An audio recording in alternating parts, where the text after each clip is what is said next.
Presidente de Cuba diz que protestos são consequência de embargo econômico promovido pelos Estados Unidos da América. Miguel Díaz-Canel fez um pronunciamento transmitido pela TV. Ele afirmou que protestos do último fim de semana aconteceram por problemas derivados das sanções econômicas que os Estados Unidos aplicaram.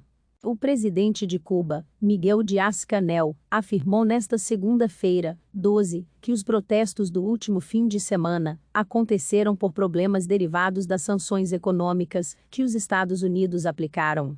Díaz-Canel fez um pronunciamento transmitido pela TV com os seus ministros.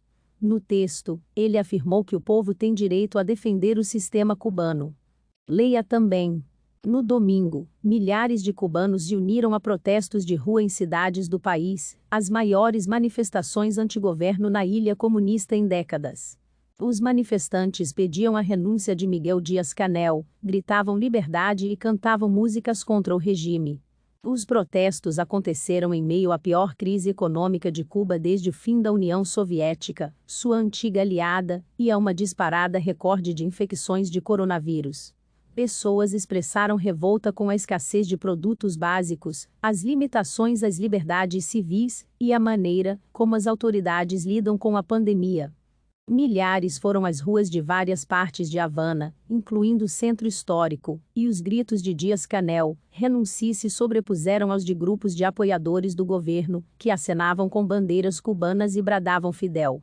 Jipes de forças especiais com metralhadoras montadas nas traseiras foram vistos em toda a capital, e a presença policial era forte mesmo depois de a maioria dos manifestantes ter ido para casa em obediência ao toque de recolher das 21 horas resultante da pandemia.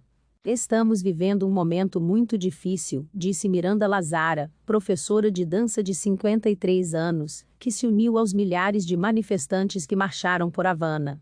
Precisamos de uma mudança de sistema. Díaz-Canel, que também comanda o Partido Comunista, atribuiu o tumulto aos Estados Unidos, exemplo inimigo da Guerra Fria, que nos últimos anos endureceu seu embargo comercial de décadas contra a ilha, em um pronunciamento televisionado na tarde de domingo. Antes do pronunciamento desta segunda-feira, o presidente já havia dito que muitos manifestantes são sinceros, mas manipulados por campanhas de rede social orquestradas pelos Estados Unidos da América e mercenários em solo cubano, e alertou que novas provocações não serão toleradas, pedindo aos apoiadores que as confrontem. O presidente dos Estados Unidos da América, Joe Biden, publicou uma nota. Ele afirmou que apoia o povo cubano, e seu pedido por liberdade e alívio da pandemia, e de décadas de repressão e sofrimento econômico ao qual o povo cubano foi sujeitado pelo regime autoritário de Cuba. Abre aspas. O povo cubano está, de forma corajosa, defendendo direitos fundamentais e universais. Esses direitos, inclusive o direito de protestar de forma pacífica e determinar seu próprio futuro, deve ser respeitado. Os Estados Unidos da América pedem ao regime cubano para que ouça seu povo e atenda sua necessidade nesse momento vital, ao invés de se enriquecer. Fecha aspas. Afirmou Biden. Julie Chung, subsecretário interino do Escritório de Assuntos do Hemisfério Ocidental do Departamento de Estado norte-americano, disse que o órgão ficou profundamente preocupado com os chamados ao combate em Cuba e que apoia o direito do povo cubano a reuniões pacíficas.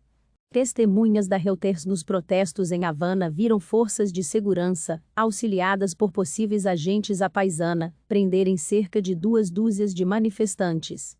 A polícia usou spray de pimenta e espancou alguns manifestantes, além de um fotógrafo trabalhando para a agência de notícias Associated Press. Se inscreva para acompanhar a cobertura completa dessa notícia, e de muitas outras.